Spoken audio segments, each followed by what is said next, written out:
नमस्कार, जय Bharat. News 18 network के इस डिजिटल डायलॉग में आपका एक बार फिर से स्वागत है। सोमवार और फिर ये प्रकरण फिर से शुरू हुआ। एक छोटा-सा अल्पविराम ले लेते हैं हम वीकेंड में और अफ़सोस ये भी है कि शायद शनिवार, रविवार को भी अगर कोई ज्वलंत मुद्दा हो तो उस पर भी थोड़ी देर चर्चा की जाए। बहुत सारे लोगों के कमेंट्स आ रहे हैं। हम लाइव हैं आपके साथ अलग-अलग प्लेटफ़ॉर्म्स पर news18.com की और न्यूज़ 18 डिजिटल प्लेटफ़ॉर्म पर। आपके जो भी सवाल हों ज़रा हमें भेजते रहिए और कुछ सवाल कमेंट्स को हम यहाँ हाइलाइट भी करते रहेंगे इस लाइव ब्रॉडकास्ट में। साथ है मेरे न्यूज़ 18 बिहार के मैनेजिंग एडिटर, वरिष्ठ पत्रकार ब्रजेश कुमार सिंह। ब्रजेश जी नमस्ते। आज का एक मुद्दा ये है, कई बार कहा एक कहावत है बेगानी शादी में अब्दुल्ला दीवाना या फिर अपने घर में अपना घर जल रहा है पर पड़ोसी के घर में आग लगाने चले हैं। तो ये अलग-अलग तरीके से इसको देखा जा सकता है। नज़रिया ये है कि इज़राइल में जो अब चल रहा है, इज़राइल और फ़िलिस्तीनियों के बीच और ख़ासकर फ़िलिस्तीनियों के साथ नहीं, हमास के साथ जो टेररिस्ट आउटफिट है, उसके साथ इज़राइल की तो लड़ाई चल रही है और उस पर बहुत सारी प्रतिक्रिया हमारे यहाँ हो रही है। लेकिन बंगाल में जो हो रहा है, उसे हर कोई नज़रअंदाज किए बैठा है। असम के मुख्यमंत्री कहते हैं कि 400 से ज़्यादा परिवार अभी भी हमारे यहाँ शरणागत हैं, अभी तक वापस नहीं गए, कुछ वापस चले गए, अभी कुछ और अभी भी डर रहे हैं। जगदीप धनखड़ जो गवर्नर हैं, वो इधर से उधर दौड़ते फिर रहे हैं, ट्वीट करते जा रहे हैं, लेकिन उनको भी पंगु बना के रख दिया है और उनकी भी कोई नहीं सुनता है। इस तरह से कॉन्स्टिट्यूशनल पोस्ट को नज़रअंदाज किया जाना, उसको सबवर्ट कर देना, ये सब चलता है। कोई इस पे कोई कोई टिप्पणी नहीं कर रहा। लेकिन इज़राइल और वहाँ हमास के बीच जो भिड़ंत हो रही है, उस पर बहुत कमेंट्री हो रही है, ब्रजेश जी। देखिए, यही हमारा दोहरापन है और खासतौर पे जो एक बहुत बड़ा जो बुद्धिजीवी वर्ग है या फिर जो नैरेटिव बिल्डर्स हैं, उनकी तरफ से भी आप देखेंगे कि शायद ही कोई बंगाल की चर्चा कर रहा है। आप देखिए, बंगाल के बारे में सारी चर्चा तब होती थी जब वहां पर रैलियां हो रही थी और रैलियां रोकने के लिए वहां पर पूरा का पूरा जो है, आप इस पर डिबेट कर सकते हैं कि रैलियों से क्या वहां पर असर पड़ना था, क्या आज बंगाल में कोरोना अचानक खत्म हो गया। आप देखिए ना, कहने वाले तो ये कहते हैं ना कि जैसे ईद जैसे ही खत्म हुई वहां पर लॉकडाउन लग गया। क्या उसके पहले वहां लॉकडाउन के हालात नहीं थे? तो सवाल ये उठता है कि जब तक हमारा नजरिया जो है, हर चीज जो है, हम जो है रेशनल ढंग से बात न करके, हम जब भी अपने पॉलिटिकल या फिर जो सांप्रदायिक कंसिडरेशन के आधार पर जो है अपना रिएक्शन तय करेंगे, तो यही होगा। अब आप ध्यान रखिए कि भारत में कितने लोगों को पता है कि भाई ये गाजा है क्या, लेकिन जो है हम उस पर गाजा गाजा किए जा रहे हैं। और हमारे अपने देश का हिस्सा पश्चिम बंगाल, जहां पर कि चुनाव तो ठीक, चुनाव बीतने के बाद जब वहां पर एक सरकार ऑलरेडी जो कि 2 बार ऑलरेडी रह चुकी है, तीसरी बार सत्ता में, और वहां पर हिंसा हो रही है, कोई उसकी चर्चा नहीं कर रहा। और अब आप जरा वहां की ही बात कर लीजिए, जो है सो इसराइल फिलिस्तीन जो विवाद है और जो कि रॉकेट दागे जा रहे हैं या जो है सो जो अटैक चल रहे हैं। आपने ये तो सुना होगा कि भाई इसराइल ने भाई इतने बड़े पैमाने पर जो है सो फिलिस्तीनियों को मार दिया, ये कहा जाए, लेकिन कभी इसराइल की हम चर्चा करते हैं नहीं। इसराइल में हमारे अपने केरल की एक महिला की मृत्यु हुई। वो महिला हमारी अपनी है। कितने लोग उसका नाम ले रहे हैं? क्यों? क्योंकि वह इजरायली एरिया में थी और उस पर जो सो हमास के हमले में उसका डेथ हुआ है, तो कोई उसकी चर्चा नहीं कर रहा है। लेकिन दूसरी तरफ हमास के अटैक को काउंटर करने के लिए जब इसराइल अपने को प्रोटेक्ट करने के लिए, अब ध्यान रखिए, इसराइल बहुत ही छोटा सा देश है। अगर वह जो है अपने को सुरक्षित रखने के लिए सारे प्रयास न करे, तो लोग उसको बिन चुन कर खा जाएंगे और ये हालात जो है सो इसराइल को अपने जन्म के साथ ही झेलना पड़ा है। आप ध्यान रखिए, 15 मई 1948 को इसराइल अस्तित्व में आया था, 14 और 15 हुँ, के बीच वाली रात में। और बिल्कुल उसी दिन जो है, उस समय इजिप्ट की सेना ने वहां पर जो है सो हमला कर दिया था इसराइल को अस्तित्व में आने से रोकने के लिए। तो इसराइल तो जो इसलिए, अगर वहां पर कैजुअलिटी, जैसे कि आज ही आप देखिए जो रिपोर्ट्स आई हैं, जो अपनी उनकी जो मिसाइल डिफेंस टेक्निक है, जो या रॉकेट डिफेंस टेक्निक है, उससे वो बच रहे हैं। नहीं तो 2800 रॉकेट दागे गए हैं, जी। लेकिन उसकी आप चर्चा ज्यादा नहीं सुने। चारों तरफ माहौल तो ये है कि जबकि सबको इसराइल दौड़ा दौड़ा के मार रहा है, इसराइल पर क्या हो रहा है, कोई इसकी चर्चा करता है? आप इसराइल फिलिस्तीन छोड़िए, एक तरफ हमारे पास इतना समय है उस पर चर्चा करने के लिए, बंगाल की कोई चर्चा नहीं कर रहा, क्योंकि वो इनकन्वीनियंट ट्रूथ है और इनकन्वीनियंट ट्रूथ की हम चर्चा नहीं करते। क्यों? क्योंकि फिर आपको ये बताना पड़ेगा कि वहां हमला करने वाले लोग कौन है, हिंसा करने वाले लोग कौन है। तो अगर ये जब तक एटीट्यूड रहेगा, तब तक न तो आप सामाजिक सद्भाव बना सकते हैं और न ही जो है सो अपना बैलेंस नजरिया रख सकते हैं। और मुझे लगता है कि यही वजह है कि हम पश्चिम बंगाल पर किसी भी किस्म की चर्चा करने से परहेज कर रहे हैं, लेकिन हम जो है यहाँ पर बैठे बैठे गाजा गाजा कर रहे हैं।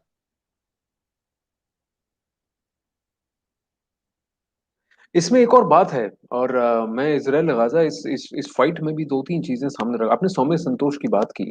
सौम्य संतोष जो है, एक केयर गिवर थी, जो कि ख्याल रख रही थी। एक 80 वर्ष से भी उम्र की एक पेशेंट थी, उनका 10 साल से ख्याल रख रही थी।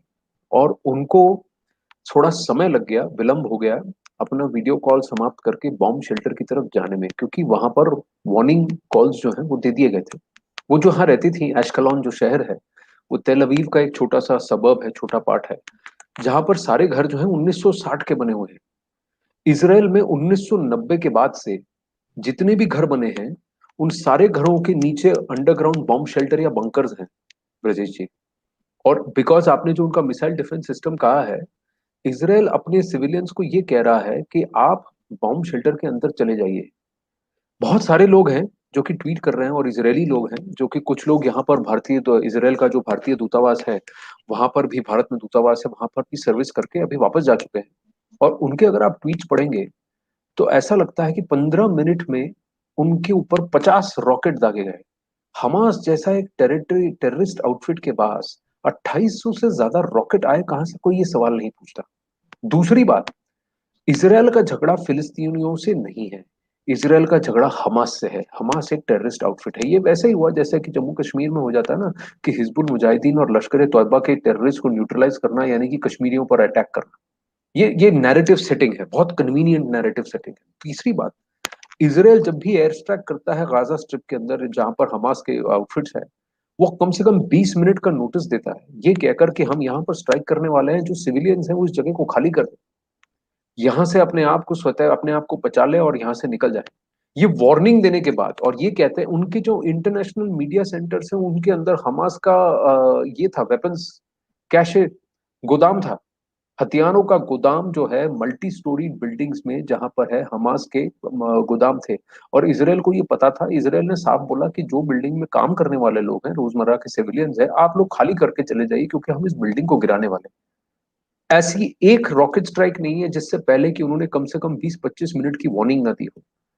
गिना क्या जा रहा है, गिना ये जा रहा है कि कितने पैलेस्टीनियन या कितने फिलिस्तीनी मरे। कोई ये नहीं गिन रहा कि हमास ने इतने सारे रॉकेट दागे कहां से, और हमास के पास इतने सारे रॉकेट आए कहां से। हमास का जो काम है, ये लड़ाई है, इसको सपोर्ट क्यों किया जा रहा है, क्योंकि ये पूरे देश के खिलाफ, इसराइल तो एक देश है, हमास तो टेररिस्ट आउटफिट है। तो हमास जो कर रहा है उसको जस्टिफिकेशन देना, और फिर जानबूझ के ये करना, क्यों हमास ने ये क्यों नहीं किया कि जितने फिलिस्तीनी हैं वो सेफ निकल जाएं? क्यों अनाउंस नहीं किया कि देखिए अब यहाँ लड़ाई होने वाली है, आप खाली कर दीजिए इस जगह को? ये तो बेसिक काम करने की उनको जरूरत थी, क्योंकि कहीं ना कहीं वो चाहते हैं कि लोग मरे, क्योंकि लोग मरेंगे तो हेडलाइन हमारे हिस्से का होगा। इस तरह की गंदी कूटनीति है ये, बहुत ही गंदी सियासत है ये, ब्रजेश जी, और इसको साफ साफ कहने की जरूरत है। एक तरफ इसराइल बॉम्ब शेल्टर पे बॉम्ब शेल्टर बनाकर अपने लोगों को अंदर बचाने की कोशिश कर रहा है, और बावजूद इसके उनके कम से कम 12 से 15 लोग मरे हैं। और दूसरी तरफ हमास ने खुला खुला छोड़ दिया है फिलिस्तीनियों को कि मरो, हम टेररिस्ट एक्टिविटी करेंगे, हम रॉकेट दागेंगे, हम लड़ेंगे, और तुम मरोगे और हेडलाइन हमें मिलेगा। तो ये चित में जीता पट तुम्हारे वाली राजनीति है, ये पूरी तरह से गंदी राजनीति है। नहीं नहीं, निश्चित तौर पर आप देखिए, जहां तक फिलिस्तीन इजराइल संघर्ष का सवाल है, ये भी देखिए कि यहूदियों से ज्यादा पीड़ा तो दुनिया के इतिहास में किसी ने नहीं झेली है ना, जो कि हजार वर्षों तक जो है रूटलेस रहे, जिनको अपने यहां से देश निकाला दे दिया गया, पूरी दुनिया में जो है सो भटकते रहे। आप ध्यान रखिए कि जब इजराइल अस्तित्व में आया है 1948 में, उसके बाद से दुनिया के अलग अलग हिस्सों से जो है यहूदी वहां पहुंचे हैं, और तब भी आज भी जो दुनिया भर के जो सारे यहूदी हैं, उसका सिर्फ 40% के आसपास जो है इसराइल में रहता है। आज भी वो दुनिया के तमाम ऐसे देशों में पड़े हुए हैं जहां पर उन्हें मजबूरन जाना पड़ा था। उन्होंने अपनी मेहनत के बल पर अपने लिए मुकाम खड़ा किया और आइंस्टीन जैसा वैज्ञानिक तक पैदा किया। आज इजराइल अगर सरवाइव कर रहा है, तो आप ये ध्यान रखिए कि किसी की दयानतदारी से नहीं कर रहा है, वो अपनी ताकत के बल पर कर रहा है, अपने इनोवेशन के बल पर कर रहा है। उसके उसने अपने लिए, वहां के लोगों ने अपना देश बनाने के लिए किस तरह का संघर्ष किया, यह तो मुझे लगता है दुनिया के इतिहास की अनूठी घटना है। जिस दिन वह जो है दशकों के संघर्ष या शताब्दियों के संघर्ष के बाद अस्तित्व में आया, उस दिन जो है उसको पूरा का पूरा जो अरब वर्ल्ड है उसकी हॉस्टिलिटी का सामना करना पड़ा। आप ध्यान रखिए कि कोई लड़ाई सिर्फ जो है हमास और इजराइल के बीच की नहीं है। आखिर हमास को सपोर्ट करने वाले तत्व कौन है? क्या इजिप्ट की भूमिका नहीं रही है शुरुआत से? जो फिलिस्तीन लिबरेशन ऑर्गेनाइजेशन जो पीएलओ था, जिसके नेता यासिर अराफात जो है पूरी दुनिया में जो है सो घूमते रहते थे, उनका सबसे बड़ा फाइनेंसर कौन था? अरब वर्ल्ड के तमाम देश हैं जो कि ओपनली सपोर्ट करते हैं। आप अपने बगल में पाकिस्तान को देख लीजिए ना, खुद खाने का कुछ है नहीं। दुनिया के बड़े देशों के क्या कहते हैं कि जो भीख दी जाती है उससे जो देश सरवाइव कर रहा है, वहां का जो प्रधानमंत्री है वह जो है सो फिलिस्तीन के कॉज के लिए जिहाद की बात करता है। तो कहां वो दो देशों का तो मसला है ही नहीं ना, वो तो उम्मा है जहां पर कि देखा जा रहा है कि भाई फिलिस्तीन का जो संघर्ष है वो पूरे इस्लामिक वर्ल्ड का संघर्ष है। अदरवाइज आपको क्या लेना देना है? सवाल ये है कि दो दो लोगों के बीच का झगड़ा है, दो देशों के बीच का झगड़ा है, उनको निपटने दीजिए। आप उसको फंड कर रहे हैं, फाइनेंस कर रहे हैं, और जब जो है जिसको आप फंड फाइनेंस कर रहे हैं, जब उसकी पिटाई हो जाती है तो हाय हाय करते हैं। ये नहीं देखते, ये नहीं बताते वो कर क्या रहा है, वो कौन सी शांति में यकीन कर रहा है, क्या वो अहिंसक आंदोलन लड़ रहा है?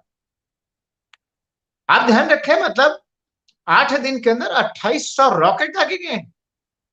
अगर इजराइल के पास अपनी इस तरह की डिफेंस टेक्निक नहीं होती तो उसके तो हजारों लोग मर गए होते। छोटा सा देश है, क्या वो हजार लोगों का मरना भी अफोर्ड कर सकता है क्या, जहां के हर नागरिक को सैनिक बनना पड़ता है? लेकिन नहीं जी। और दूसरा जो है सो आपने जो बात कही कि भाई गाजा को लेकर हाय हाय जो हो रही और बंगाल की कोई चर्चा नहीं कर रहा, तो आपको यह भी ध्यान रखना होगा कि इजराइल के साथ जो हमारे रिलेशन रहे लंबे समय तक, तो वोट बैंक की पॉलिटिक्स की वजह से हमने नॉर्मल रिलेशन नहीं बहाल किए। 1948 में इजराइल अस्तित्व में आया, 1950 में उसको सिर्फ और सिर्फ जो है वाणिज्यिक संबंध कॉन्सुलेट बनाने की जो है एक तरह से कह सकते हैं हमने उसके लिए स्वीकार्यता दी, बॉम्बे में उसका कॉन्सुलेट खुला। 1950 से अगले 42 साल लगे उस देश से फुल डिप्लोमेटिक रिलेशनशिप बनाने में। आप कल्पना कर सकते हैं 1992 जो में देश अपनी टेक्नोलॉजी के लिए, जो अपने मैन्युफैक्चरिंग के लिए, जो अपने जो है सुरक्षा प्रणाली के लिए पूरी दुनिया में जिसका लोहा माना जाता है, उस देश के साथ आपने 42 साल तक फुल डिप्लोमेटिक रिलेशंस बहाल इसलिए नहीं किए क्योंकि अपने आपको अपने वोट बैंक की चिंता थी। और क्या थी उस समय भारत की राय थी कि नहीं भाई, अगर हम ये इजराइल के साथ अपने संबंध खड़ा करेंगे तो यहां पर एक बहुत बड़ा वोट बैंक जो है वो हमसे नाराज हो जाए। अगर आपके नेशनल प्रायोरिटीज जो है सो अगर वोट बैंक पे डिसाइड होंगे तो फिर तो आज जो हो रहा है आप उसकी कल्पना कर ही सकते हैं। आपने सुना होगा केरल में कई सारे जो है एक पार्टी विशेष के नेताओं ने उस केयर गिवर जिसकी आपने चर्चा की सौम्या, उसके देहांत के बाद से ट्वीट किए उसकी आत्मा को शांति प्रदान करते हुए। और आपको जान के आश्चर्य होगा, और आश्चर्य की कोई बात भी नहीं है, इतना प्रेशर पड़ा उन नेताओं पर कि उनको अपने ट्वीट डिलीट करने पड़े। किस तरह के माहौल को हम लोग बढ़ावा दे रहे हैं?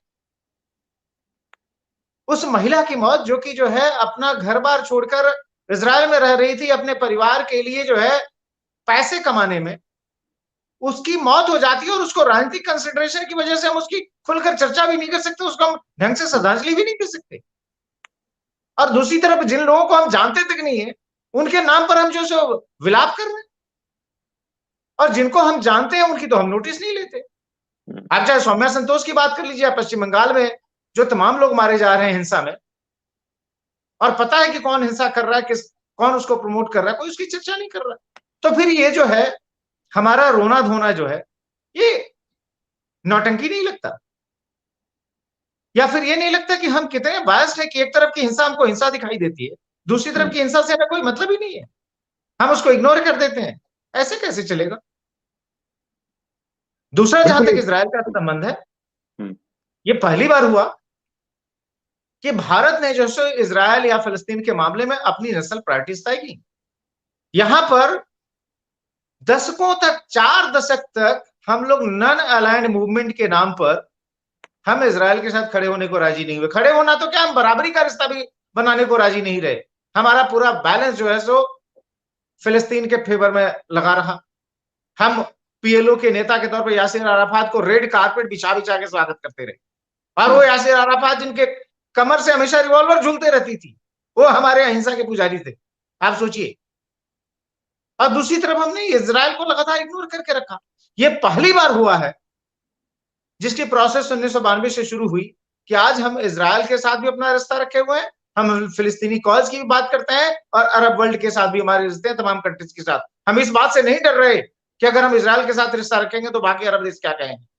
और हमें कोई पीड़ा भी नहीं हो रही है, क्योंकि आपका कंट्री टू कंट्री संबंध आप निभाते हैं, न कि जो सो आप किसी वोट बैंक को संभालने के लिए अपनी प्रायोरिटीज तय करते हैं।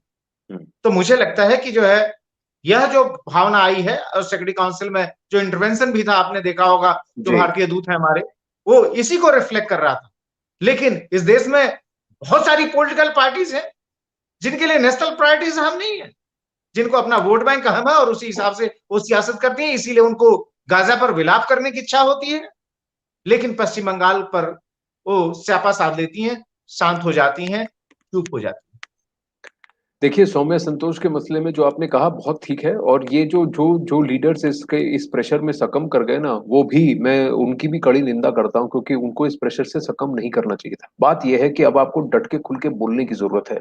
सौम्य संतोष जो है हमास के रॉकेट से मारी गई। हमास ने रॉकेट क्यों फायर किया? हमास ने रॉकेट इसलिए फायर किया क्योंकि उनको पॉलिटिकल उल्लू सीधा करना था, क्योंकि वहां फिलिस्तीन में इलेक्शंस नहीं हो रहे थे और हमास को ये बात जमी नहीं।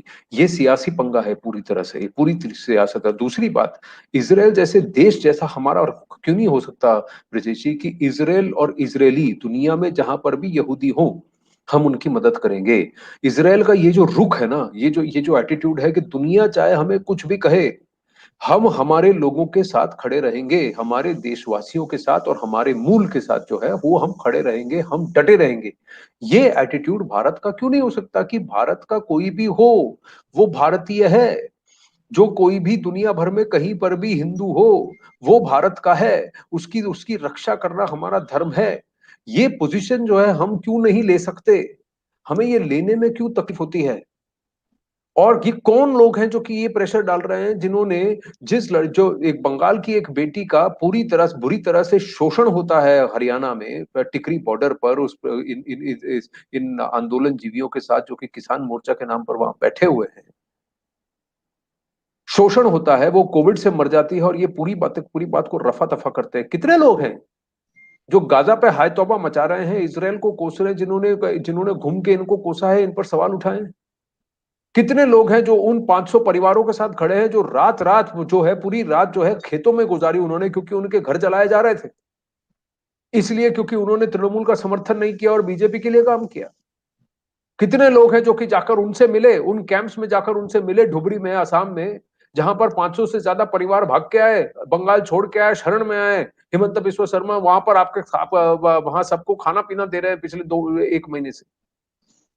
कितने लोग हैं जो ये आंसू बहाते थे ना पहलू खान के नाम पर, जिन्होंने आंसू बहाए? कितने लोग हैं जिन्होंने अंकित तिवारी के नाम पर आंसू बहाए? या वही लोग क्या गए थे अंकित तिवारी के परिवार से मिलने के लिए, या फिर इसी महिला के परिवार से मिलने के लिए बंगाल में? तो क्या ये सियासत इंसान की जान की हो रही है, या इंसान के धर्म की हो रही है, या पॉलिटिकल नैरेटिव की हो रही है ब्रजेश जी? ये हर जगह एक पर्टिकुलर नैरेटिव है जो जुड़ रहा है, एक पर्टिकुलर थ्रेड है जो कि साफ जुड़ रहा है। एक देखिए, व्यक्ति जब को तक सरेआम बंगाल में लिंच करके मार दिया जाता है तब कोई कुछ नहीं कहता। तब ये जो लिंच मॉब के खिलाफ खड़े होने वाले, आवाज उठाने वाले, हेडलाइंस लिखने वाले, कहां गए सारे न्यूज़पेपर्स? कोई मुंह नहीं खोलता। क्यों? पॉलिटिकल नैरेटिव ठीक नहीं है। इसीलिए बंगाल की एक बेटी का शोषण हुआ है वहां पर टिकरी बॉर्डर पर, किसी ने मुंह खोला कहीं पे? किसी न्यूज़पेपर ने, जो बंगाल का वो न्यूज़पेपर है जो कि बंगाल की बेटी की बात कर रहा था, उसने हेडलाइन बनाया? वो न्यूज़पेपर साउथ इंडिया का जो कि हर बार हेडलाइन बनाने की कोशिश करता है, और हाथरस पे उसने 10 दिन मास्टहेड पे चलाया, उसने एक स्टोरी चलाई है अभी तक। ये जो नैरेटिव है ना, बहुत सामने से दिख रहा है। अल जजीरा की स्टोरी को दिखाएंगे, और फिर पहले फिलिस्तीनी मरे दिखाएंगे, लेकिन इसराइल ने इतने लोगों की जान बचाई है, इसराइल ने अपने देश के लिए कुछ भी करने को तैयार है। इसराइल डट के खड़ा हुआ है कि कोई मेरे देश पे हमला करेगा मैं जवाबी हमला करूंगा। ये बात कोई कहने को तैयार ही नहीं है। दुनिया के सबसे बड़े मीडिया नेटवर्क्स भी ये पोजीशन लेने को तैयार नहीं है, क्योंकि उनके लिए पॉलिटिकल नैरेटिव ये सिद्ध नहीं होता। ये वही चैनल्स हैं जिन्होंने इराक की यूएस द्वारा इराक की बॉम्बिंग को सही ठहराया था 2001 में, और फिर 10 साल बाद या 1990 के दशक में, और उसके बाद 10 साल बाद 20 साल बाद माफी मांग ली, कहा कि नहीं नहीं सारे रिपोर्ट्स गलत थे, हमसे गलती हो गई, और चुपचाप उसको रफा दफा कर दिया। ये वही न्यूज नेटवर्क है, अपने आप को दुनिया भर का बेस्ट न्यूज नेटवर्क मानते हैं, और जिनका नैरेटिव इतना घूम का जितना इतना स्लांटेड है, ये अपने आप को इंडिपेंडेंट मीडिया चैनल्स बताते हैं। नहीं नहीं, आप ये देखिए ना कि आप जो है अभी जो इसराइल ने जो किया, हमास का एक बड़ा जो आतंकी ठिकाना था जहां पर उन्होंने बाकायदा गोदाम बना रखा था, अब उसी बिल्डिंग में कुछ मीडिया संस्थानों के भी दफ्तर थे।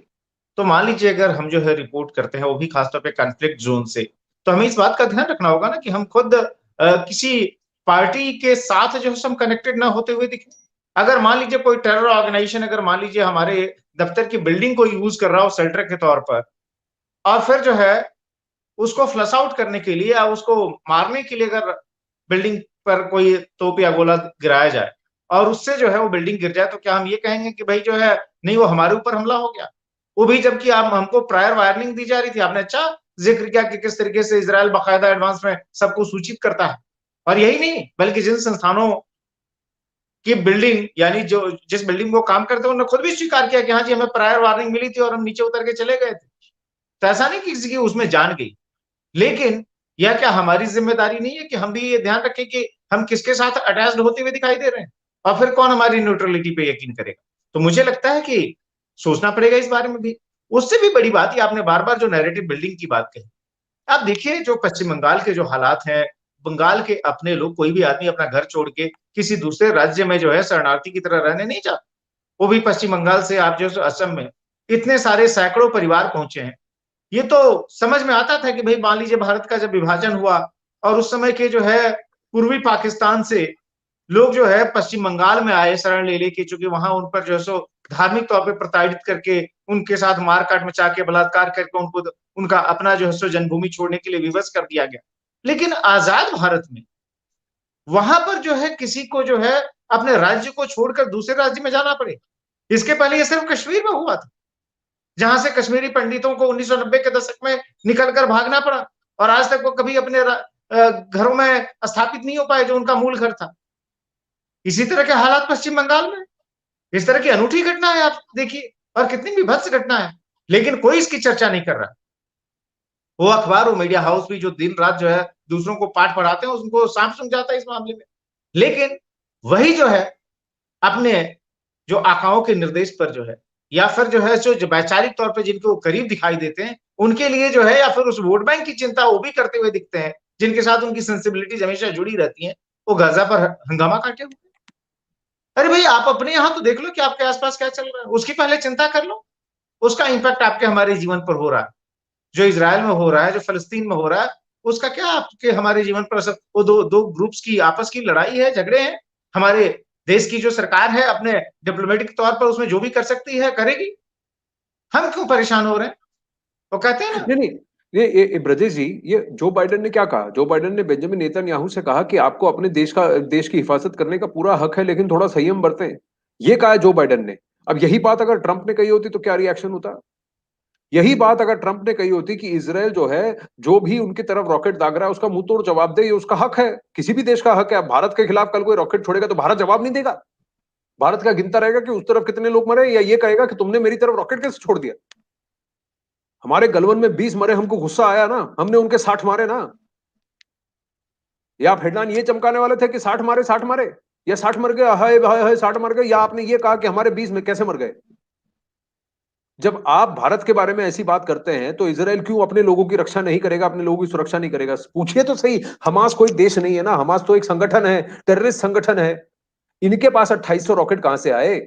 ये सवाल पूछने वाला कोई नहीं। जो बाइडेन खुद, अगर अमेरिका का आज डेमोक्रेट राष्ट्रपति जो है वो नेतन्याहू के साथ खड़ा, तो उसकी निंदा बर्नी सैंडर्स करने वाला खड़ा हुआ है वहां पर, ये कहता है कि फिलिस्तीनियों का साथ दो, आतंकवादियों का साथ दो। ये नैरेटिव वहां पर बर्नी सैंडर्स जैसा, जो कि देश का राष्ट्रपति बनना चाहता था, वो ये कह रहा है। और हमारी तरफ के लोग जो हैं, यहां पर जो मीडिया के लोग हैं ना, जो बाइडेन का उन्होंने स्वागत किया है, और बर्नी सैंडर्स ने क्या कहा उसको रीट्वीट करने में लगे हुए हैं। तो ट्रंप हो देखिए, या जो बाइडेन हो या नरेंद्र मोदी हो या बेंजामिन नेतन्याहू हो, कोई भी व्यक्ति अपने देश के बारे में पहले सोचेगा, अपने देशवासियों के बारे में पहले सोचेगा। आप किसी टेररिस्ट संगठन का साथ कैसे दे सकते हैं? क्यों? क्योंकि आपका एक नैरेटिव सेट हो रहा है। ये नैरेटिव क्या है? ये नैरेटिव तो इस्लामिस्ट नैरेटिव हो गया। यहूदियों के खिलाफ कम्युनल नैरेटिव हो गया, हिंदुओं के खिलाफ कम्युनल नैरेटिव हो गया, और आप माइनॉरिटी अपीजमेंट के चक्कर में आप इसको इसको इसको हवा देने की कोशिश कर रहे हैं।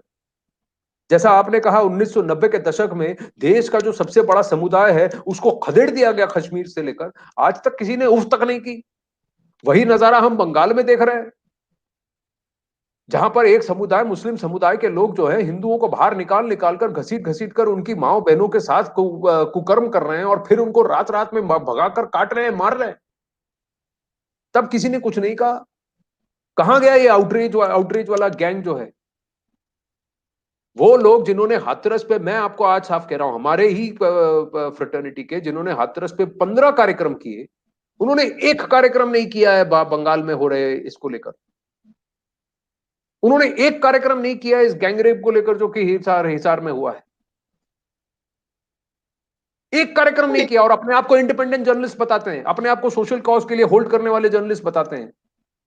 तो ये तो पूरी जगह, सब जगह ये नैरेटिव सेट है ना, कि भाई नहीं नहीं, एक को एम्पलीफाई करना है, आप क्योंकि ये नैरेटिव आपको सेट होता है। और ये आप नैरेटिव जो न्यूट्रल है, हम न्यूट्रल नहीं हो सकते भाई। ये इसी तरफ आपको रहना, तभी आप इंडिपेंडेंट हो। अगर आप इस तरफ हो गए या कुछ और हो गए, ये नैरेटिव सेटिंग तो साफ साफ दिख रहा है पूरी दुनिया में, ब्रजेश जी।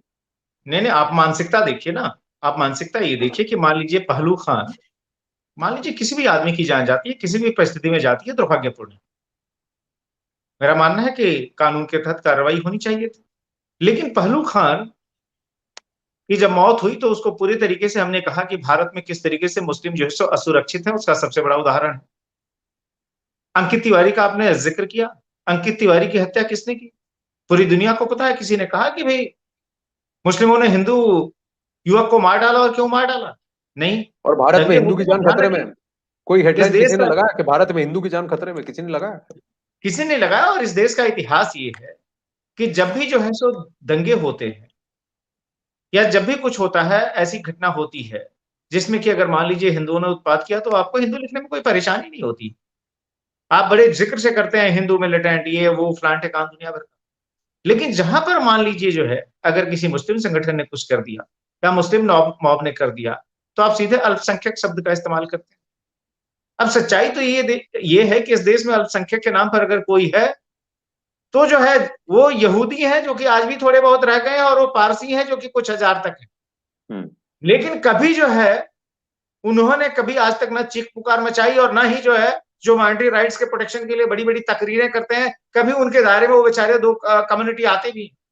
अब आप दोगलापन देखिए कि जिस तरीके से पूरी दुनिया में, यहां तक कि भारत में, आप ध्यान रखिए ना, नरेंद्र मोदी को जब भी मान लीजिए हमला करना हो, आप सबसे पहले फासिस्ट शब्द का इस्तेमाल करते हैं। फासिज्म ये शब्द आया कहां से? जाहिर है जर्मनी से आया। क्यों आया? क्योंकि कहा गया कि भाई हिटलर ने कंसंट्रेशन कैंप्स में यहूदियों को जो सो मरवा दिया। बात वहीं से आई ना। अब जी। वो यहूदी जो कि हजार वर्षों तक सबसे ज्यादा पीड़ित शोषित रहा, आज आपकी निगाह में इसलिए जो है वो गिर गया है क्योंकि वह जो है जिसके साथ आप हमेशा खड़े होते रहे हैं अपने वैचारिक कारणों से, आज वो यहूदी और यहूदियों का जो देश है वह बहुत छोटा होने के बावजूद अपनी मिलिट्री स्ट्रेंथ, अपनी टेक्नोलॉजी के बल पर सबको मार मार के मुर्गा बना रहा है, और ये शायद आपको बर्दाश्त नहीं हो रहा। आप कल्पना कीजिए अगर जो है इजराइल अगर गांधी के रास्ते पर चले या हिंसा के रास्ते पर चले, तो शायद उसको एक दिन भी कोई जीने न दे। जो हालात हैं, अपने जन्म से ही वो जिस तरह की परिस्थिति का सामना कर रहा है, सारे अरब देश जिस तरीके से उसकी गर्दन को चारों तरफ से दबोचने की राह में पड़े रहते हैं, डर के मारे कोई टकराता इसलिए नहीं क्योंकि जब भी कोई टकराया है उसने मार मार के मुर्गा बनाया है बड़े बड़े देशों को, इसलिए किसी की हिम्मत नहीं होती। ऐसा थोड़ी है कि कोई चाहता है कि इजराइल जो है सो अरब में जो है सो इंडिपेंडेंट कंट्री के तौर पर अस्तित्व में रहे। अरे यहां से आप देखिए ना इमरान खान को, अरे खुद खाने के पैसे नहीं है, और जो है वह पूरी दुनिया के मुसलमानों को ललकार रहा है कि हमें इजराइल को सबक सिखाना है। अरे पहले अपना पेट तो भर लो, बाद में चिंता कर लेना। तो ये हालात है। तो ये जो हमारा माइंडसेट है, मुझे लगता है कि उसको बदलने की आवश्यकता है। इसराइल फिलिस्तीन विवाद में क्या है क्या नहीं है, भारत देश के आपवासी हैं, भारत की जो सरकार है उस पर अपना ऑफिशियली डील कर रही है और यही तरीका है। पर सबसे लेकिन बड़ी आप बात जो है यह सो है, ढीले हुए जा रहे हैं। पर सबसे बड़ी बात है ब्रजेश जी कि इसराइल की लड़ाई फिलिस्तीन के साथ नहीं है, इसराइल की लड़ाई हमास, एक टेररिस्ट संगठन के साथ है, जिसको कि आप ये कह रहे हैं कि कल आप लश्कर के खिलाफ अटैक कर रहे हैं तो लश्कर इज इक्वल टू पाकिस्तान या लश्कर इक्वल टू कश्मीर, नहीं है ना। हिजबुल मुजाहिदीन कश्मीर नहीं है ना। हिजबुल मुजाहिदीन टेररिस्ट आउटफिट्स हैं, टेररिस्ट ग्रुप्स हैं, जो कि किसी भी मासूम की जान लेने में दो बार भी नहीं सोचते, क्योंकि उनका एजेंडा इस्लामिस्ट है। ये बात क्यों किसी को समझ में नहीं आती। और हर देश जो है अपने आप को सुदृढ़ करने में और अपने आप को स्ट्रॉन्ग करने में लगा हुआ है, पर हम जो है, हमको हमको ये तकलीफ होती है जब हम ऐसा करने वाले होते हैं। और ये नैरेटिव सेटर जो है बहुत कन्वीनियंटली कहते हैं कि देखिए काशी विश्वनाथ के पीछे ज्ञानवापी लगा हुआ है, वो गंगा जमुनी तहजीब है, लेकिन आइया सोफिया और जो जो जिसको कि सेक्युलर था, केमल अतातुर्क ने कहा था कि वो चर्च भी रहेगा और मस्जिद भी रहेगा और लोग सब सभी समुदाय के लोग आके दे सकते हैं, उसको ऋषभ अर्तुगान घुमा कर वापस से उसको मस्जिद कर देता है। और तो हमारे देश का all India Muslim personal law board कहता है बहुत बढ़िया। तब कहां गई आपकी गंगा जमुनी तहजीब, कब कहां गया, तब कहां गया आपका सेक्युलरिज्म। तो फिर ऐसा है तो फिर मेरे देश के अंदर जो मेरे बाबा जो जो हमारे श्राइन है, जो हिंदू श्राइन है, वो श्राइन हिंदू श्राइन होने चाहिए। अगर उसके नीचे मंदिर है तो वो मंदिर है, पेरिनियली मंदिर है, तो उधर से मस्जिद को हटाइए। ये भी बात साफ कीजिए। अगर आपको लगता है कि वो आया सोफिया जो है उसको वो चर्च नहीं वो मस्जिद थी तो उसको मस्जिद ही बनाएंगे, तो अगर आप ये कर सकते हो और उसके लिए आप वाह कर सकते हैं, तो फिर यहां पर भी आप यही पोजीशन रखिए कि अगर वो मंदिर था तो वो मंदिर ही रखिए। तो हर कोई अपना ही नैरेटिव सेट कर रहा है ना, अपने हिसाब से नैरेटिव सेट कर रहा है ना। तो मैं भारत हूं और मैं भारत के हिसाब से अपना नैरेटिव सेट करूंगा, और भारत उसके साथ खड़ा रहेगा, उस देश के साथ खड़ा रहेगा जो हमारे साथ मुश्किल वक्त में हमारे साथ है और जो हमारे देश के दुश्मनों से लड़ने में हमारी मदद कर रहा है। और अगर कोई देश अपना बचाव एक टेररिस्ट आउटफिट से कर रहा है तो फिर मैं उस देश के साथ खड़ा रहूंगा, टेररिस्ट आउटफिट के साथ क्यों खड़ा रहूंगा। नहीं नहीं, निश्चित तौर पर। और मुझे लगता है कि यह जो सो अंतर्राष्ट्रीय प्रिंसिपल भी है और इसमें कहीं कोई बुराई नहीं है कि अगर मान लीजिए किसी देश को अगर अपने एग्जिस्टेंस को लेकर अगर किसी किस्म की परेशानी या चुनौती हो रही है तो उसके पास जितनी भी ताकत है उसके साथ उसका मुकाबला करेगा। और आपने अच्छी बात कही कि भाई जो है सो पूरे फिलिस्तीन का कोई रिप्रेजेंटेशन जो है सो अकेले हमास के पास नहीं है। हमास एक टेरर ऑर्गेनाइजेशन, इस चीज को समझना पड़ेगा।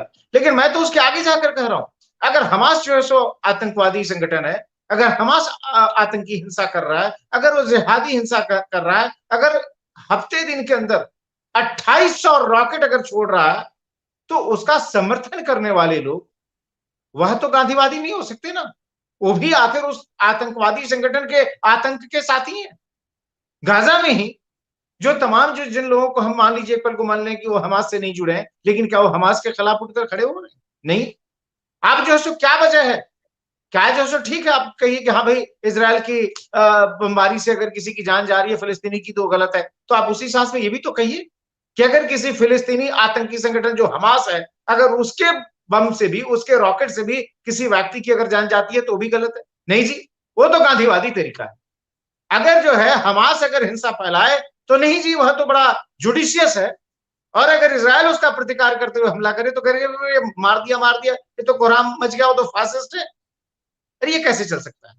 अगर आप हिंसा का विरोध कर रहे हैं तो दोनों तरफ की हिंसा का विरोध करिए, जो कि भारत ने किया है। भारत ने कहा है कि भाई जो है सो हिंसा कहीं से भी नहीं होनी चाहिए, लेकिन भारत ने यह भी क्लियर किया है कि भाई किसी को भी अपनी रक्षा करने का अधिकार है। और तीसरी बात ये कि फिलिस्तीन के कॉज के लिए हमारा सपोर्ट है, निश्चित तौर पर है कि भाई एक अलग स्वतंत्र फिलिस्तीन होना चाहिए। लेकिन इसका यह अर्थ नहीं कि आप उसको जो है आतंक के रास्ते, हिंसा के रास्ते आप हासिल करने की कोशिश करेंगे। तो मुझे लगता है कि जो हमारी अपनी जो नेशनल थिंकिंग है, और मुझे लगता है ये बहुत बड़ा शिफ्ट है। आप ध्यान रखिए, जिस देश में 42 साल तक किसी कंट्री के साथ इसलिए हमने डिप्लोमेटिक रिलेशन नहीं बहाल किए कि अगर हम बहाल करेंगे तो हमारे यहाँ जो बड़ी मुस्लिम आबादी है या जो अरब वर्ल्ड है वो हमारे बारे में क्या सोचेगा। उस अरब वर्ल्ड ने कभी आपके बारे में नहीं सोचा जब आपका पाकिस्तान के साथ जो वार हुआ, एक नहीं तीन तीन बार। आप याद करिए किस लड़ाई में अरब वर्ल्ड के किस देश ने आपका साथ दिया, जबकि नॉन अलाइंड मूवमेंट वो आपके साथ थे। आप सोचिए, उनको नॉन अलाइनमेंट परेशान नहीं करता फिलिस्तीन को सपोर्ट करने में, आपका नॉन अलाइंड पोजीशन जो है आपको परेशान करती थी इसराइल के साथ संबंध बनाने में। ये हमारी नीतियों का दोगलापन रहा लंबे समय तक, जिसकी कीमत भी हम लोगों ने जो है उसकी जो है सो उसका कंसिक्वेंस से जो है हमने झेला। नहीं अगर आप हमने, कल्पना कीजिए अगर इसराइल के साथ अगर हमारे लंबे समय से अगर अच्छे डिप्लोमेटिक रिश्ते होते, आज जो भारत के सामने खुद की सुरक्षा चुनौतियां हैं, आप ध्यान रखिए, हम भी आतंकी हिस्सा झेल रहे हैं, हम भी जो सो लेफ्ट विंग एक्सट्रीमिज्म के हिस्सा झेल रहे हैं। हमारे जो पूरे के पूरे बॉर्डर एरियाज है, चीन से लेकर आप देख लीजिए, जो सो पाकिस्तान से लेकर बांग्लादेश से, तो अभी चलिए हालात ठीक है, लेकिन इन दो एक्टिव बॉर्डर्स पर जो हालात है, आप उसकी कल्पना करिए। क्या जो है अगर हमारे इसराइल के साथ संबंध अच्छे होते तो हम ज्यादा बेहतर तकनीक, ज्यादा बेहतर वेपन सिस्टम, क्या आप ज्यादा बेहतर हम डिफेंस सिस्टम अभी तक बहाल कर चुके होते यार। उसका हो सकता है हमारे नेशनल इंटरेस्ट में ज्यादा फायदा हुआ होता, लेकिन हमने वोट बैंक की चिंता करते हुए लंबे समय से 4 दशक तक, हम आप सोचिए, हमने रिलेशन तक न रखे। तो मुझे लगता है कि आप जो ये प्रश्न उठा रहे हैं कि भाई अगर कोई घटना, अगर वो कोई आतंकी संगठन कर रहा है तो आप डिफरेंस उसमें क्यों नहीं देख रहे हैं, आप क्यों नहीं जो सो उसको रेस्ट ऑफ फिलिस्तीन से अलग करके देख रहे हैं। अरे भाई वो जो देखिए, जो लोग नॉन वायलेंस की बात कर रहे हैं, वो भी उस वायलेंट एक्ट का ही सपोर्ट कर रहे हैं, अगर आप उसकी निंदा नहीं कर रहे हैं तो हमें ये भी देखना पड़ेगा ना। ये नॉन वायलेंट का जो ये परचम लेके जो मोर्चा लेके चले हैं, ये हमास को क्यों नहीं पूछते कि अगर आपके 150 लोग मर रहे हैं, फिलिस्तीनी मर रहे हैं, तो आप रॉकेट क्यों फायर कर रहे हैं? आपने रॉकेट फायरिंग शुरू क्यों की? बंद करिए रॉकेट फायरिंग। आप बंद करेंगे, इजराइल नहीं करेगा फायर वापस। आपके 150 लोग मर गए ना यहाँ पर, फिलिस्तीनी 150 लोग मर गए। अगर आप, हमास जो है कहता है कि वो फिलिस्तीनियों को रिप्रेजेंट कर रहा है, तो क्यों मरने दे रहा है उनको? बंद करे हमास फायरिंग। फिर उसके बाद अगर इसराइल फिर भी फायर करता है तो फिर सवाल पूछे। हमास क्या कह रहा है अपने लोगों को कि आप छुप जाओ, उससे बॉम्ब शेल्टर बनवाए। वो तो चाहता है कि लोग मरे ना। तो इसमें गलत कौन हुआ, इसराइल की हमास? और इंटरेस्ट किसका है? कौन अपना उल्लू सीधा करने में लगा हुआ है और कौन अपने देश को बचाने में लगा हुआ है? इसराइल अगर अपने देश को बचा रहा है, अपने अपने लोगों को बचा रहा है, तो हमास चाहता है कि वो अपने अपने जो जिनको जिनके लिए वो कहता है कि मैं उनका हमदर्द हूं और जिनके लिए मैं खड़ा हूं, वो तो उन्हीं को आगे कर रहा है मरने के लिए। ये तो हमास दोनों तरफ से कसाई हुआ। लेकिन ये बात कोई कुछ नहीं कहेगा, कोई नहीं कहेगा। और जिस तरह से खुलेआम नंगा तांडव चल रहा है वहां पर बंगाल में, कोई सवाल पूछे तो फिर आपको पूछा जाता है कि आप क्यों पूछ रहे हैं सवाल? आप कौन होते हैं ये सवाल पूछने वाले? आप तो गोदी हैं। आप तो सिर्फ पीएम मोदी की ही बात करेंगे। क्यों?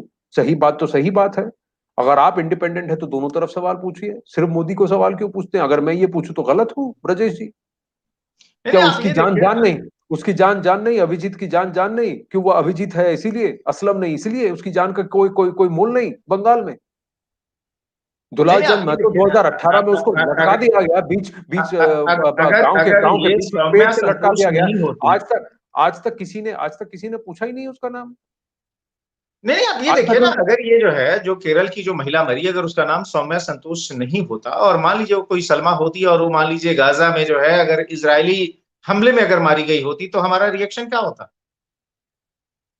पूरे देश में फातिहा पड़े जा रहे होते उसके लिए। लेकिन चूंकि वो सौम्या संतोष है, और आप ध्यान रखिए कि जो इसराइल में हमारी जो आबादी है, उसका, जो भारतीय रहते हैं उसका 90% यही केयर गिवर्स हैं, जो जी। बड़े पैमाने पर हमारी जो है सो महिलाएं जो है वहां जाकर नर्स का काम कर रही हैं और अपने परिवार का पेट पाल रही हैं। सौम्या संतोष का क्या गुनाह था? उसने तो और कोई हमास हिंसा के नहीं की रॉकेट से थी। मरी। हमास के रॉकेट से मरी वो।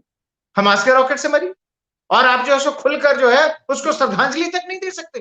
अरे ये कैसी वोट बैंक की पॉलिटिक्स है कि जिस राज्य में उसका संबंध है, जिस राज्य से वो गई थी इसराइल, उस केरल में कोई पार्टी खुलकर उस सौम्या संतोष को श्रद्धांजलि नहीं दे सकती, क्योंकि उससे जो है सो हमास की जो है सो कारगुजारियां बाहर आ जाएंगी, और चूंकि हमास जो है सो किसी पर्टिकुलर रिलीजन से संबंध रखता है, और जबकि वही रिलीजन ये कहता है कि आतंकवाद का कोई धर्म नहीं होता, और परेशानी हो जाती है, इसलिए आप अपने जो ट्वीट करते हैं वो भी डिलीट कर लेते हैं।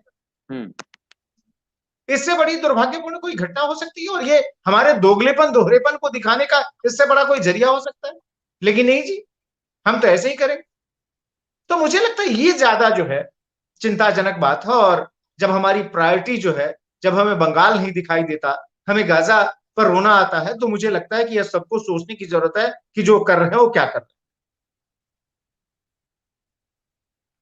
बात तो सही है, पर अब देखिए बंगाल की बात अगर देखें तो जो अगर बंगाल के बारे में बात कर रहा है उसको लताड़ा जाता है। गवर्नर को देखिए किस तरह से पंगु बनाकर रख दिया है। सिस्टम के साथ मजाक हो रहा है। आज वहां शारदा नारदा पर रेड्स हो रहे हैं, तो जिन्होंने कांड किया जिनको अरेस्ट कर रही है सीबीआई, आप घूम के ये कहेंगे कि देखिए जानबूझकर आप इलेक्शन हार गए तो आप क्रैकडाउन कर रहे हैं। इलेक्शन पहले से पहले अरेस्ट किया होता तो कहते कि इलेक्शन है इसीलिए आप अरेस्ट कर रहे हैं। ये कहीं ना कहीं जस्टिफिकेशन हो गया ना ब्रजेश जी। इस नैरेटिव का जो कोई तोड़ नहीं है क्या? या जो लोग इस नैरेटिव को फ्यूल करते हैं उनकी कोई अंतरात्मा नहीं है क्या? वो अपने आप को इंडिपेंडेंट कैसे कह लेते हैं? दूसरों को गाली देना, दूसरों को कैरेक्टर सर्टिफिकेट देना ठीक है, लेकिन खुद अपना चेहरा आईने में देखकर कैसे अपने आप को इंडिपेंडेंट कह लेते हैं? देखिए, इंडिपेंडेंट वगैरह तो सब जो है सो बेकार की बात है। उन सबका क्या चरित्र है हर कोई जानता है। जो सबसे ज्यादा जो है कास्ट सिस्टम के खिलाफ अपने ब्लॉग्स में या फिर अपने जो है सो क्या कहते हैं वीडियो प्रवचन में आवाज उठाता है, उन लोग का अपना रिकॉर्ड ये है कि जब उनके पास मौका आया था तो सबसे ज्यादा अपनी जाति को देखते हुए लोगों को उन्होंने रिक्रूट किया। तो ऐसे लोगों की बात छोड़ दीजिए, वो जो है सो वो बहुत ज्यादा चर्चा डिजर्व भी नहीं करते। लेकिन मैं जो है सो व्यापक जो है सो सोसाइटी के एटीट्यूड की बात करता हूँ, और खासतौर पे उस सोसाइटी के एटीट्यूड की बात करता हूँ जो कि अपने को इंटेलेक्चुअल कहती है, जो अपने को बैलेंस कहती है, और उसका नजरिया जो है दो अलग अलग मुद्दों पर, जो हमारे घर का मुद्दा है, जो हमारे करीब का मुद्दा है, उस पर कंप्लीट साइलेंस, और जिससे हमें कोई लेना देना नहीं है। अंतरराष्ट्रीय अगर कूटनीति छोड़ दीजिए तो हमें क्या फर्क पड़ता है वहां पर क्या हो रहा है नहीं हो रहा है, उसके लिए हम रोए जा रहे हैं। अरे भाई, वो दो पक्षों का आपसी मामला है, हमसे 1000 किलोमीटर से भी ज्यादा दूरी पर हो रहा है, और उसके लिए जार जार रोए जा रहे हैं क्योंकि लग रहा है कि अरे भाई वो उसके चक्कर में वोट इधर उधर ना फिसल जाए। तो अगर क्राइटेरिया हमारा ये हो जाएगा, अगर हमारी अपनी प्रायोरिटीज ये हो जाएंगी, तो फिर ये जो इससे बड़ा दुर्भाग्यपूर्ण कुछ नहीं हो सकता। और इसीलिए हम सवाल ये उठा रहे हैं कि भाई रोना ही है तो गाजा से पहले बंगाल के लिए रो लो, बाद में गाजा की चिंता करो। और कहीं ना कहीं हमको भी शायद कुछ सीखने की जरूरत है। चाहे कुछ भी हो, हमें हमारे देश के साथ कोई कॉम्प्रोमाइज नहीं थी सीखने, तभी लोग आपको सीरियसली लेंगे।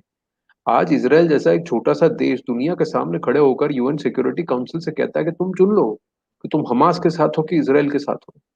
एक देश जो अपने नागरिकों की रक्षा कर रहा है उसके साथ हो या एक टेररिस्ट आउटफिट के साथ हो, उसके बाद आगे बोलना। डंके की चोट पर खड़े होकर अगर इसराइल ये कहता है यूएन सिक्योरिटी काउंसिल के सामने और उसके साथ बाकी लोग कहते हैं, तो हम भारत क्यों नहीं खड़े होकर ऐसा कह सकते? हम भारत क्यों नहीं देखिए कहते यूएन सिक्योरिटी काउंसिल के पास सामने सीधी चुनौती है, तुम किसके साथ खड़े हो? तुम लोकतंत्र के साथ खड़े हो, प्रजातंत्र के साथ खड़े हो, या फिर एक ऐसी एंटिटी के साथ खड़े हो जो कि पूरी तरह से ऑटोक्रेटिक है, हिटलरिस्ट ही नहीं, फासिस्ट ही नहीं, वो तो बस सबको खत्म करने के लिए निकला है, चाहे वायरस हो, वैक्सीन हो, या फिर उसके या फिर उसकी मिसाइल और रॉकेट हो। ये पोजीशन जो देखिए है, भारत जो है खड़े होकर क्यों सामने डंके की चोट पे ये नहीं कह सकता? देखिए, और हमारी इस कमजोरी की वजह से हमें नुकसान भी तो हुआ है। आज हर कोई जो है सो बड़ा ये जो है सो रूमानी ख्यालात होता है कि अरे आप देखिए, भारत तो हजारों वर्षों से जो है उसके अस्तित्व कोई कोई डिगा नहीं पाया, तोड़ नहीं पाया। लेकिन जरा नक्शा तो देखिए, आज से हम्म। 2000 वर्ष पहले का जो भारत था, क्या वो आज का भारत है? एक एक करके जो है सो विदेशी आतताई जो है सो धार्मिक कारणों से आपके एक एक भूभाग पर कब्जा करते चले गए, आप सिकुड़ते चले गए। और आज जो हालात हैं, भारत में जिस तरह की बयार फिर से बह रही है, क्या वो आपको चिंता में नहीं डालती? आपका अपना हिस्सा जो है सो आप ध्यान रखिए, 1947 का जो भारत था, आज का भारत कहां है उसकी जगह?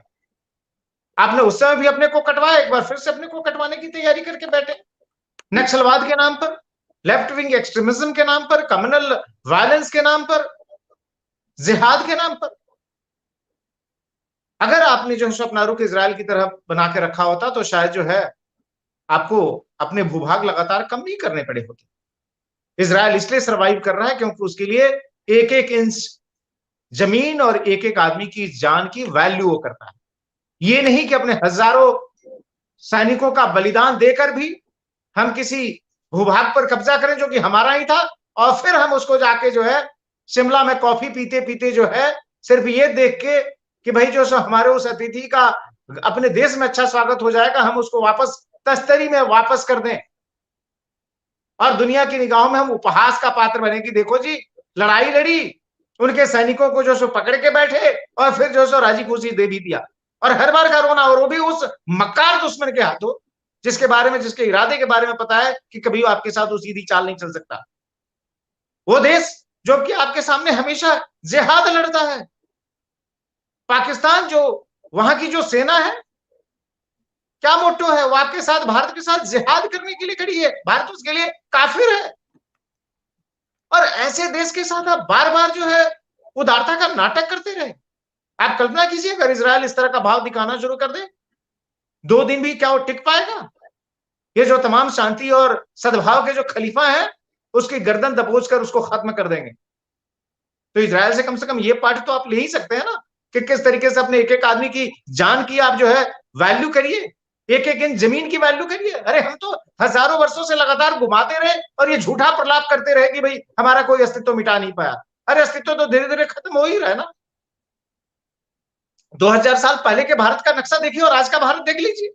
जी। और ये सारे जो प्रलाप करने वाले, ये सारी झूठी बात करने वाले वो लोग हैं जो कि गंगा जमनी तहजीब, सांप्रदायिक सद्भाव, इन सब के नाम पर उन तमाम अत्याचारों को चुपचाप भुला देते हैं, उसको कारपेट के अंदर डाल देते हैं, जिसको फेस करने पर, जिसको सामने रखने पर आपको जो है सो इतिहास का कुछ और बोध होगा।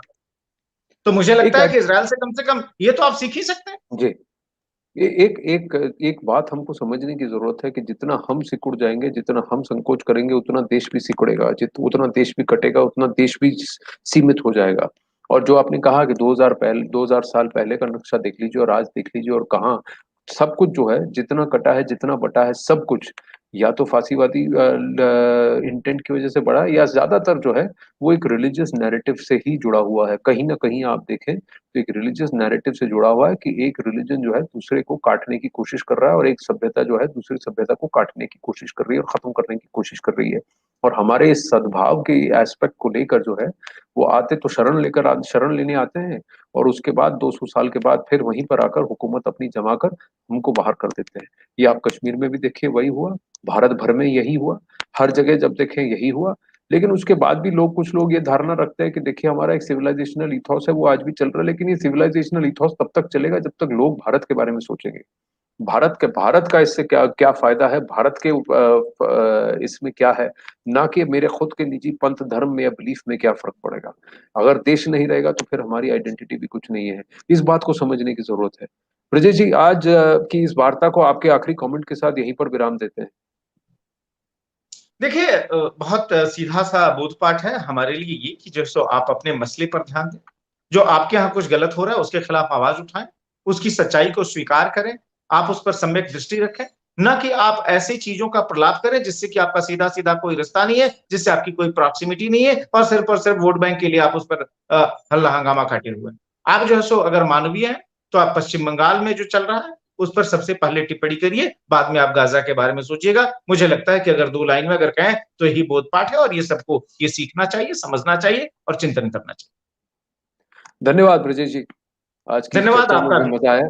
और इसको हाईलाइट करने की जरूरत है, एक पर्सपेक्टिव है जिसको कि समझने की जरूरत है, कॉन्शियसनेस है जो कि हमें एज अ कंट्री अपने देशवासियों में लाने की जरूरत है, क्योंकि ज्यादातर लोगों को पता नहीं है।